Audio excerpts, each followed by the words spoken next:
go. Welcome to Alan and Heath USA's first ever Alan and Heath Sessions QuickMix. Oh yeah, it's coming. We're probably going to have several of these, but this is just the beginning. So, as you may have seen this graphic, we're all here except one. And that would be because poor Jim decided to go get work and did a paying gig instead of messing around on the internet with us. So feel free to send him hate mail. You can send him hate mail. He knows it's coming. It's fine. So Jim is not here. But I did hear I heard a rumor, as yet unverified, that the great one and only Kyle Churnside would be participating in a future one of these. And if that's the case, unconfirmed, but yes. I will just step off of that because Kyle's. Well, I just really quickly, Michael, on that point, I've heard requests in both directions. People saying, yeah, we definitely need to have Kyle. He'd be great for a future episode. And people saying, whatever you do, don't have Kyle. So feel free to ping us and let us know. All right. So let's go over the rules for those of you guys that do not know what's happening. Before we recorded, we all got an input list, and we were allowed to set up our scene with very limited information. We gave the genre, the title, stuff like that. There was no listening. It was just kind of, we're flying blind. Set up the console how you might normally. Let's also make sure, Jeff, if you could help just mute. Oh, I'm on it. People. Cat-like okay, reflexes. everybody. I hit that shit. We're good. Yeah. That's actually me. Sorry about that. Jeez, Bangs. Come on, Bangs. You're part of the panel. And so there was no listening. I was just getting everything ready. I have my scene, and I will upload it someplace so you guys can take a look. I'm sure Michael also did it, but anybody else who's okay with sharing their beginning scene, I'm sure we can post it someplace. So then during it, we had a timer set for 15 minutes.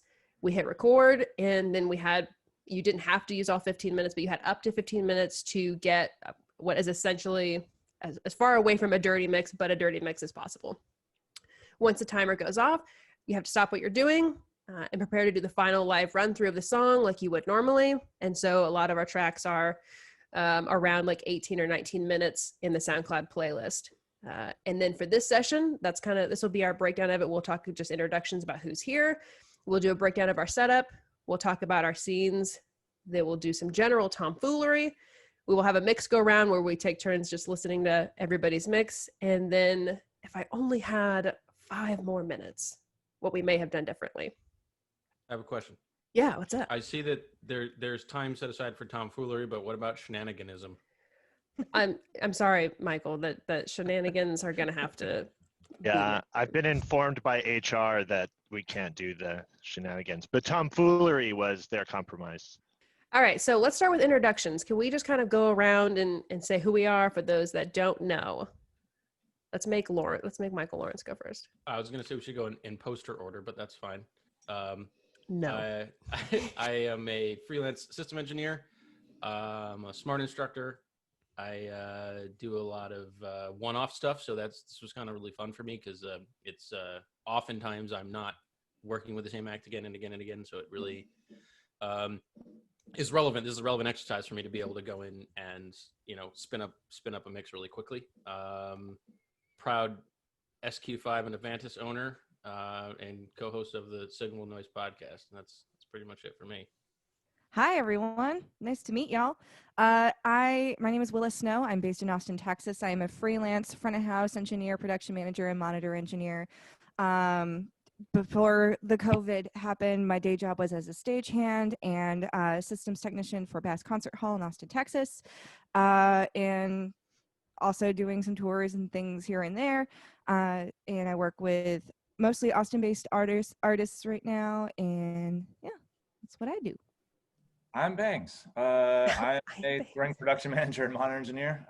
My day job is managing the touring markets for Alan and Heath. And we can do December 4th, like Mike said as well, if you want. It don't matter. What happened to these cat-like reflexes, you guys?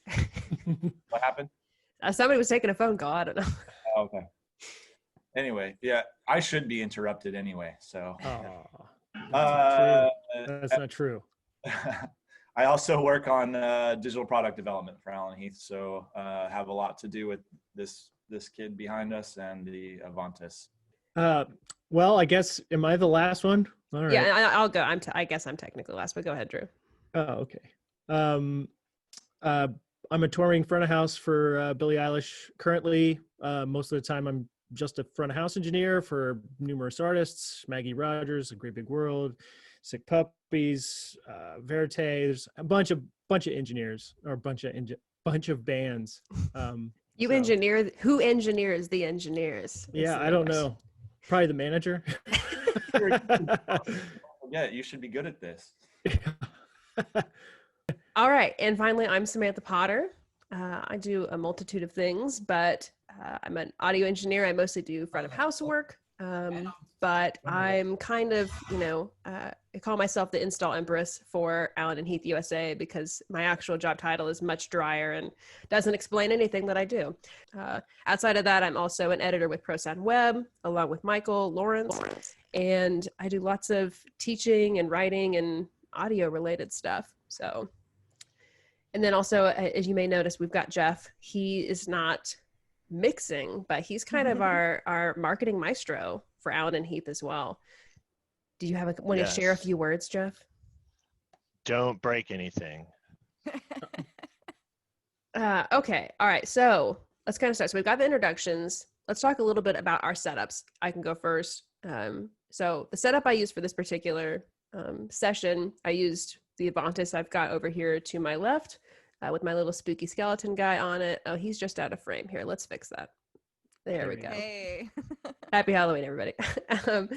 I used that. I was pumping my monitor feed into some little cruddy M audio speakers I've had for like 10 years. But I just wanted not to just be in my headphones, which has a huge difference. And we'll kind of notice that if anybody here mixed only on headphones, the mix is going to sound different. Just being able to just check them on near field monitors changes a lot of things. So I did that. And I can go more about over my scene later, but I basically did the multi-tracks with tracks live into my SQ5. And then I used the S-Link and tie lines to throw it over to my Avantis because I don't like running Dante if I can help it. So, all right, what did you guys do? I did the same thing as you, David Potter. I went from my computer to my SQ5, went into the Avantis. I'm not going to talk a ton about how I laid it out because anyone that cares can watch the video. I have a video of my entire mix session that I suppose you will facilitate being posted somewhere. Yep, I can. Me and Jeff will take care of that. And I also just recorded when I just finished editing it right before this. So I will share that as well. So mine, it was just, it's laid out pretty typically for how I would do a one-off where I know exactly what my inputs are going to be, but I don't know what the inputs are going to sound like. Yeah. So I kind of roughed in the way I usually would. And, everything goes through subgroups and inputs under my left hand and subgroups under my right hand. And I think it's pretty self-explanatory if you watch it. So it was very similar to what you did. Yep. So you used an Avantis. What other, I'm assuming Drew used a D-Live, right? I did. Yep. I had my 1500. As is legally required by you. Yeah. It's kind of convenient, obviously. But yeah, I had a 1500 DM0 using Super Rack as my IO. But I wasn't using any waves. It's all internal. So nice. And same thing with Michael, focusing more on subgroups. Nothing hit, aside from a few effects returns, but nothing actually hit the left or right from any input stage. It was all subgroups. So that I figured that would be the quickest way to get up. It's kind of the festival mentality. And I tried to, when I was approaching it, I wanted to I recorded it straight to the USB and I didn't do my PFL. I just did my mix. So I kind of wanted to kind of somewhat replicate, what you would be doing live, but I'm jumping around in the session and playback, trying to focusing on the heaviest parts because we can do that, kind of cheating. But yeah, that's how I approached it. Hey, Drew, just really quickly, part similar to what you just noted, I know is what you are up to live as well, because I've seen your videos about that. Maybe for anybody who hasn't had a chance to check that out and subscribe, can you let them know how to do that? Yes, go and find me on YouTube. I'll probably drop a link in the chat, but A Sum of Two Buses, and it's basically just talking about the things that I do for Billy, and I'm using virtual tracks from the actual show, and it's pretty cool. I mean, we all know there's 1,000 ways to do the same thing, and this is just kind of like a little window into how I set up everything and how I approach things. And then I also kind of go through some interesting things like plug-in shootouts between different platforms versus the DLive. And it's kind of a thing where I'm trying to show everybody how great this desk is. So, check it out if you're a fan. I imagine you are if you're here. So yeah, check it out. Subscribe, please. So thanks. Say Michael. what? Michael, I put the link in the chat. Beautiful. And I just want to, Thank you. I think as we're going through, like talking about, like you said, what you were mixing on is important here, especially I'm in a small room. So, headphones versus near fields versus mixing in a studio versus mixing on a PA. Like if you don't pay attention to that aspect and compensate for that, you're going to get wildly different results. And that's something that Potter and Will and I have done, similar activities in the past. And what we found out is if you mix on headphones, man, that balance, that stereo image, the way that vocal sits comes out way, way different. So I spent a little bit of time making sure that my near fields were tuned in a way that I found reasonable before I started that, obviously. Yeah. What were you listening on, Drew? Believe it or not, I was using my A6Ts, my in-ears. I tend to like, to me, I'm more fascinated with low mids.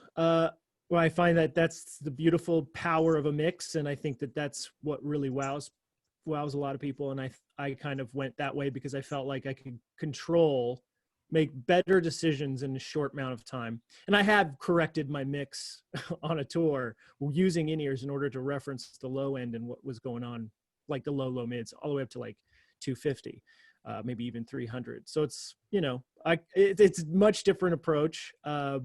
Because it's like I agree a lot on the studio monitor side of things, but I tended to go, since we had such a small amount of time, I wasn't going to be referencing a whole lot. I was able to, before I started, I listened to a track like an Andy Wallace mix because I didn't know what to expect, and I figured I'll have my ears kind of adjusted, and then I'll jump in. So that's kind of how I don't think it's one or the other, Drew. Like, yeah, I mean, in my video towards the end, you see me put headphones on. Yeah. Because I'm listening for those bottom octaves. I'm absolutely listening for the headphones, and then for how the stuff's balanced. So I think, I think it's both. Sorry, Will. It's definitely a mixture of both of those. Yeah, at 100% for sure. Yeah. Willa, what is your setup and what did you do? Like, you don't need to break down your scene quite. Like, just equipment wise, what were you doing? Well, I had an SQ6. And I was monitoring through a pair of L Acoustics X12s. I just borrowed it. Yeah, I know, right? I borrowed a set from a domestic partner owns a sound company. Then things work out. I'm very fortunate that my love has a super awesome sound company called Nomad Sound based in Austin, Texas, and they are also in Colorado, just so y'all know. But they are. I know, right? But they are the L Acoustics house in Austin, and so it's not doing anything right now. So I just kind of rolled up and borrowed a few things and set up in a corner of the warehouse. So that's what I was monitoring through. And then I had a very similar approach to setting up my scene like Drew and Michael. I had my subgroups on my right and my inputs on my left. And I just kind of tried to,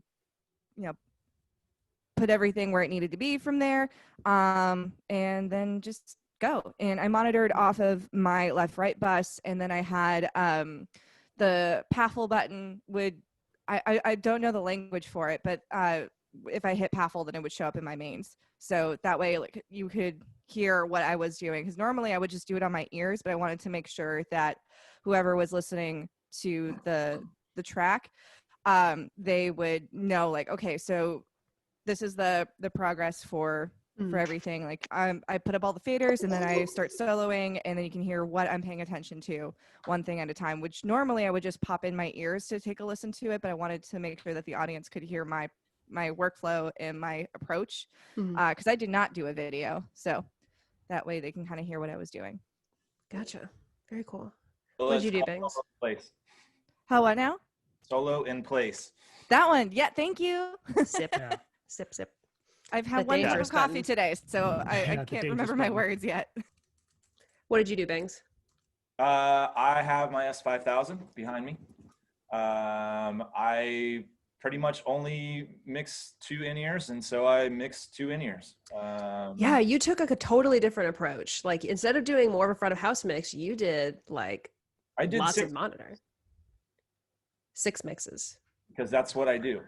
You did 6 mixes. yeah. Jesus. So Show off. to show off, I was trying to- Earlier, you're trying to do one. I wanted to do this for myself, like just to see, Yeah. because Yeah.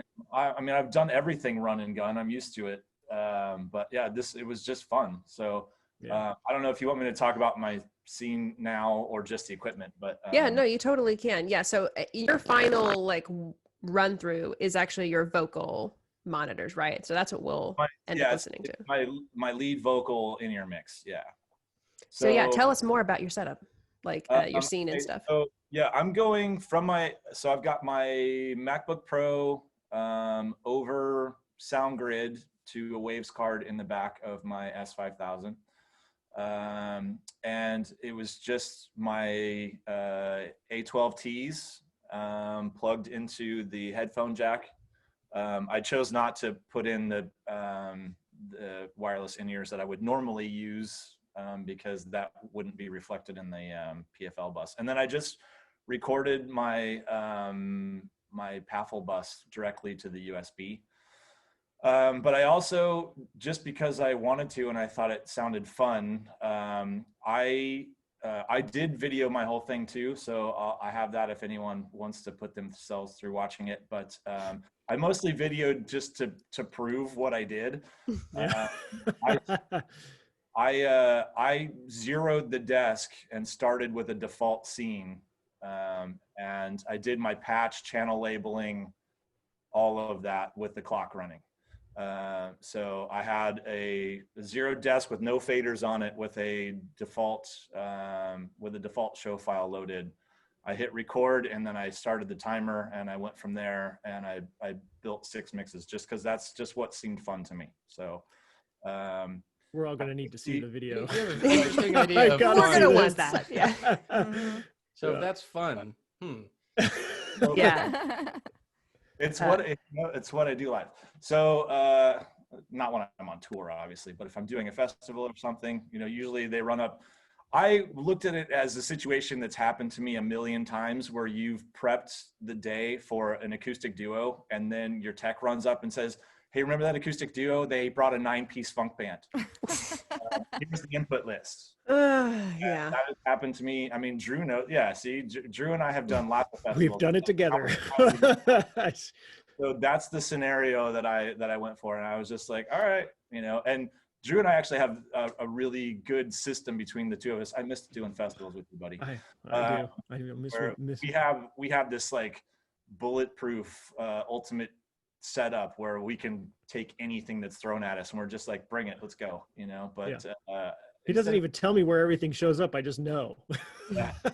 So, no one's gonna tell you where everything shows up. that's true, because when you weren't on the gigs, no one did. Yeah, look for the blinky lights. Yeah. So anyway, that's what I did.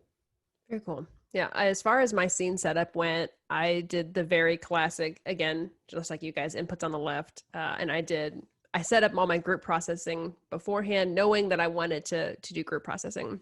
I also put some dynates on my groups just in case I wanted to hit them. Other than that, EQ wise only did high pass filters, like really generic ones of things I knew I would want to like cut out some of that really low end. But there was no time for corrective EQ. So it was like, you just had to take it as it was. I think I spent my whole time, it was like literally just balance. And then I ended with like adding in some effects and a full band. I probably spent a little too much time on the drums. While editing the video of me doing it, I'm like, okay, it's been 3 minutes, like move on now. But when you're in it, it feels important at that second. But yeah, otherwise it was a pretty simple setup. I made my last right-hand layer F, on my Avantis, just like a custom layer, and just put 2 DCAs for drums and vocals, because those balances between those are always really important to me. And then I had a kick bass subgroup, a drum subgroup, a Leslie and keys subgroup, a band for everybody else, and then a box subgroup. And then I've got, I ended up using 5 effects. So I have a snare verb, an instrument verb, a vocal verb, a vocal delay, and a vocal chorus that I ended up using. So, and I layered them all up here on my right-hand screen so I could just sort of just see everything at once. Once I got all of the instruments themselves like balanced between their sets, then I could just use kind of the group processing to help get me the balance for the whole band. And that was kind of my approach. I started with drums, obviously. Right on. I did something similar with my effects, except I only used 4. And I think one benefit for these particular tracks is that they were recorded really cleanly. So thankfully, they didn't really, to my ears, they didn't need a whole lot of corrective EQ, which was Speaking kind of, yeah, here's the information for the song that we did. And that blank hour tracks, you can just ignore that because the link is in the comments. So, funny story, the drummer, there's a video of this band performing this recording session on YouTube, and the drummer for that was roommates with my colleague Chris Tanchuris over at Rational when they were in college. Chris, He's oh like, my I know gosh. that guy. I said, tell Chris I said hello. I miss seeing him at conventions and conferences. I hope he's well, and his son as well. Anybody know where this band is from? No, I don't. They were really good. I dreaded when I saw this song because I hate this song, but they fixed it. Like, Yeah, me too. This was a really cool version. I like this song now, as long as it's not the playground version. It's Chris. Chris popped up. It was Chris. I summoned him. I was like, what am I walking into right now? This version was fine. I definitely got distracted because I always dance when I mix. I don't know about any of y'all, but I can't help it. And I definitely got distracted for like 3 seconds, and I did a little circle, and then I was like, oh man, I'm supposed to be mixing right now. Whoops. Yeah. On the playback, I will be doing that. I'll just be like, when I'm into it, it's going to be like, I will be moving with it. It's something being a musician, I can't help. And you said you used 4 effects. What were your I had a drum verb, vocal delay, and vocal chorus. And just kind of went from there.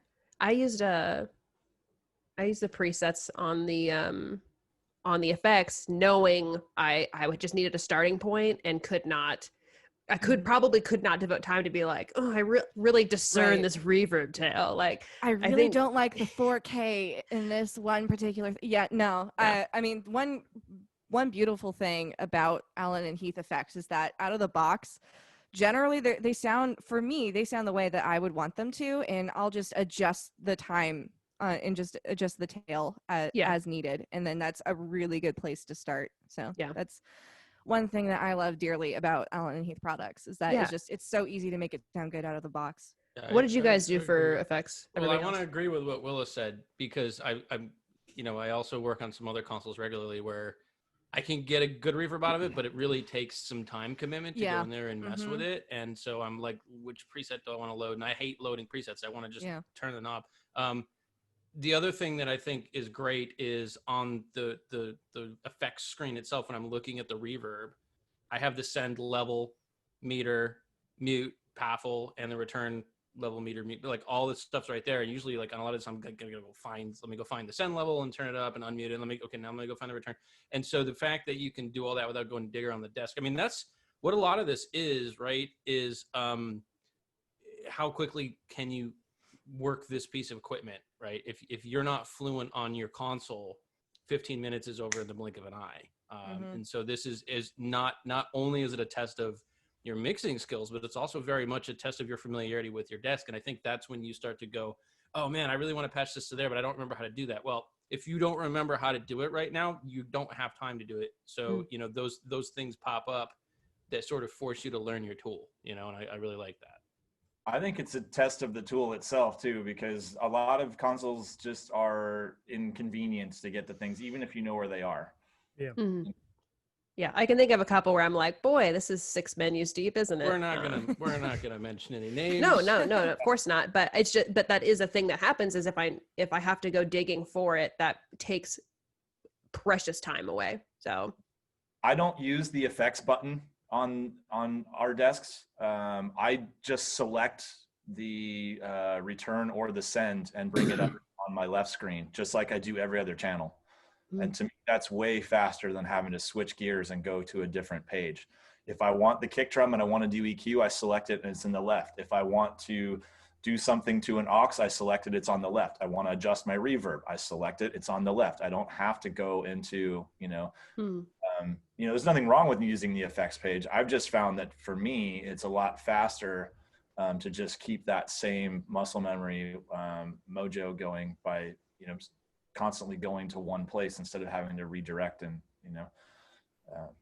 so I think it does matter, because even consoles that I was very fluent on before, I couldn't get done what I can do on this thing. So what about you, Drew? Did you do any effects? I did. Drew hates effects. I don't know if you've seen his videos, but he hates them. He won't touch them. Oh my gosh. Yeah, I did a lot of effects, but I didn't do them right off the bat. One of the things that I feel like I was focusing on was trying to, because normally it's a combination of EQ and effects, but discreetly, that can create depth. And I'm a huge fan of depth because that usually yields a little less of pain and suffering in the EQ stage and balancing across the entire mix. So I knew I always try to overdo it. So that was usually what ended up happening. But I started off the first 10 minutes. I did not listen to any effects. I don't think. Maybe like, I think I added some drum effects maybe in 7 minutes or whatever, but I wanted to dedicate the last 5 minutes to bringing up certain effects, some presets that I knew would be universally helpful for creating depth in a busy mix. Because when you see the input list, you're like, yeah, there's going to be some competition across all your inputs. So I wanted to try to focus on the EQ first, get the mix tight, and then start adding a little bit of like the sparkle, as you will. And I feel like the one thing I would say that I realized to myself too, focusing that much time on EQ to create depth is kind of actually like not a normal thing for me to do. So I did notice that there was some things that I didn't really like that was happening, but I was comfortable with what I got out in 15 minutes. You know, I'm talking like I had 2 drum reverbs, which one's a room and one's a plate, which that's a hard thing to guess, but the room is pretty easy to get right. It's just to make the drums feel real. I had a vocal reverb, a background vocal reverb, which was pretty much, I did this kind of thing. This is the same thing I would do in a fly date. I took the pre-delay at a arbitrary 65, 70 milliseconds, and then I split the difference on the background vocals in order to create depth and push the background vocals back. I also used an ADT in order to thicken up my vocal. I was heavy on some Dyne 8 presets for vocal from pretty much, I didn't use any vocal EQ. I did a video not too long ago using the Dyne 8 as the primary source of EQ and compression. So I kind of went in and used a lot of my trims in order to drive harder into a lot of my processing so I could watch all the thresholds on the input channels. So that way, if I'm hitting the processing there properly, I should be hitting everywhere else properly. And that's also another thing that I would do. Normally, I think that one thing that's different about this challenge is we don't even have the ability to get levels. At a festival, you might even be lucky enough to get a line check before you start, so you can at least get a level. I did find that some of the levels were a little lower for me on the recording, so I had to bring up a few of those things, and you know, gates and whatnot take time, and I think what else would I had for, oh yeah, and I had rooms across, like I had a horn room, which I knew would be able to space out the horns. I had a key room, which was a little bit bigger, heavier in the low mids. Then I had a guitar room, and believe it or not, I had like my guitar delays. I usually set up, if I have two guitars, I don't try to pan anything hard right or hard left. I usually do 20 and 20, and then I'll pan a delay, a 20 millisecond or 25 millisecond delay to the opposite side, kind of push that guitar out fake, kind of, and that way you still have some guitar on that side, and also creating a little bit more width, getting the guitars out of the picture. Yeah. So yeah, I overdid it basically. In 15 minutes, I mean, man, I definitely see your video. Like, yeah. I recorded it as well. I think after I do the next 2 episodes, I want to dedicate some time to doing some narration to it and put it up. Yeah. So good note on panning. Did anybody else pan stuff? Because going through, I panned a little more than I even might normally in certain circumstances, knowing that we are just like consuming this on like not through an actual PA. So everybody's seat is the same. But I did left my overheads pretty spread. Did anybody else use the room channel? I ended up, I heard it and I was like, I thought it added a little, I used it. It was a little something for me. I'd rather had a hat mic than that stupid. Yeah, why do hat they mic have a for hat what? mic? Yeah. Because bass players need it for time. And because- Well, yeah, that's a monitor problem. I think I panned my horn section just a little bit, my guitars just a little bit, my background vocals, like just kind of just getting things just a little bit out of the way, just spreading them just a little bit. Did anybody else do any panning or anything like that? I had a very similar approach to you, Sam. I had my overheads pan pretty hard because I like cymbals to be nice and wide. Also, like Drew, I had my guitars panned at like 20 and 20. I didn't do the fancy trick of the delay, though. I should have thought of that. So I'm going to go back and try that. So thanks for that idea. Of course. What else did I do? I panned the vocals at 3 and 9 o'clock just because I like that symmetry there, and then having the main vocal dead center. And then I had my keys spread out, not all the way, but just kind of like that, like that much. Just like kind of finding some space there. Yeah. Clearly I'm good with my words today, y'all. So, and just kind of like trying to make sure that in terms of spatial arrangement, nobody was really on top of each other, and everybody had a spot to kind of create this wide mix. So, yeah. I didn't do the Haas effect guitar thing that I often do. Yeah. It's interesting because I used to do a little bit of it, and then I was mixing a Journey tribute thing, and I sent the tape to Yak, who I forgot mixed Journey. So when he came back with feedback, he goes, "Well, I'll tell you what I do on Neil's guitar." And I was like, "Oh, that's right, you actually mixing it." So he's like, "Yeah, I use like 30 milliseconds on one side," and I was like, that seems alarming, but it worked and it sounded correct. And then the next thing I did was try that with the local band that I mix that has 3 guitars, and it failed horribly. So what I found is when you already have a lot of stuff in there, that just, it busies it up too much. So on this with the horns and, I didn't do that. Although I would have done it if there were less elements. I got away with it because I didn't pan. I panned how I would pan a show. So I panned with intent, like anything that was on one side, something has to be on the other side. And I kept it absolute, like horns, they were panned, but they weren't panned enough to where you wouldn't hear, 10 and 10 in center. Like the trombone was center, and I had like the sax, I think, was on my left, and the trumpet was on my right, and it was like 10 and 10. So it was like kind of this, pocket, and everything. I had my trumpet center.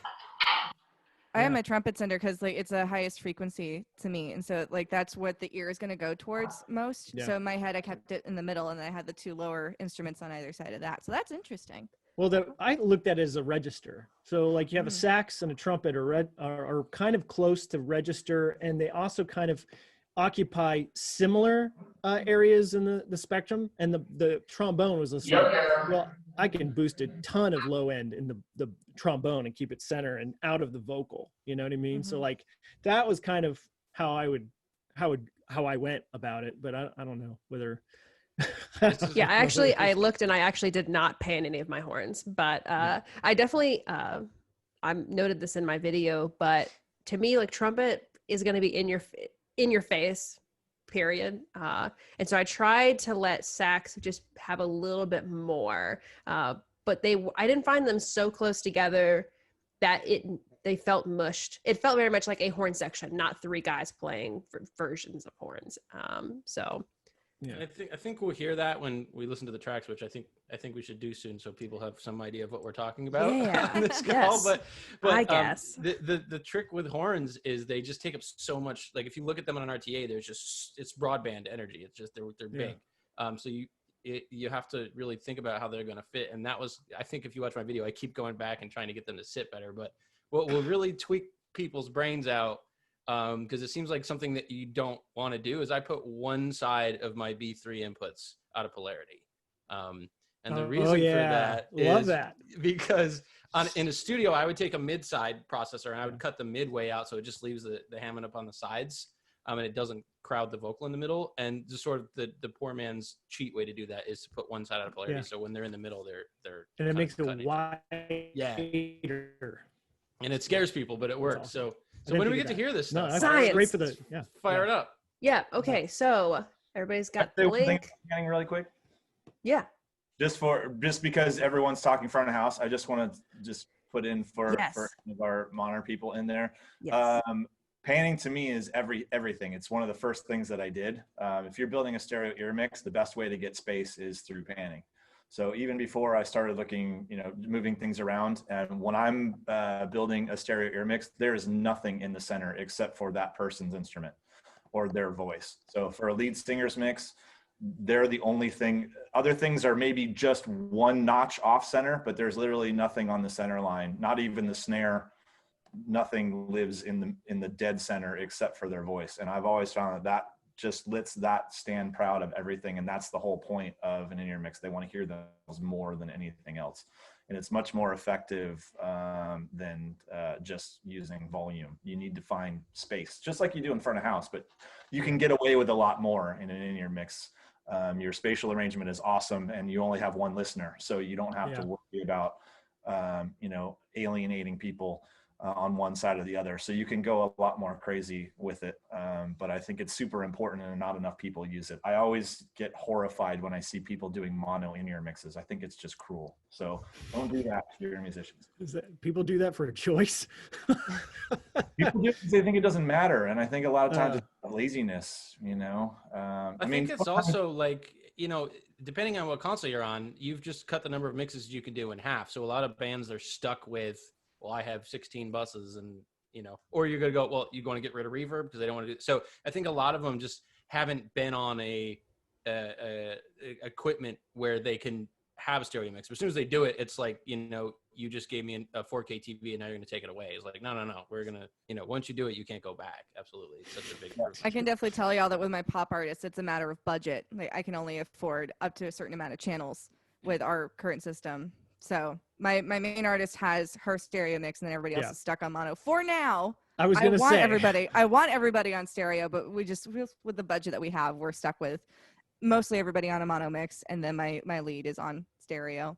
Yeah. I was with a funk band for a while. That it was a 8-piece band, and we were on a really old like ONV 96 or something, and it only had 8 auxes. So like they had to be on mono, and it was always so hard to get their ears dialed in. It was just like a level fight of who can blow out their ears the fastest. It was always a thing. Willa, we need to get you on an SQ. You can do 10 stereo in-ear mixes. I would adore that very much. Nudge, nudge. All right. So Michael Lawrence, I arbitrarily put yours first. So are you okay with going first? That. That means people will hear mine before they lose interest in the entire thing and go somewhere else. So yeah, so I'll get probably undue criticism. But yeah, so how are we going to do this, Potter? Yeah, okay, so here's how this is going to work. So we're all listening to Michael Lawrence's first. It's going to be the last 3.5 minutes or so. The tracks that have been uploaded, if you want to in your spare time to scrub through and see how the mixes are developing, you can do that, but it's the last 3.5 minutes are the final run through. So I'm going to put up this slide so everybody knows what we're doing.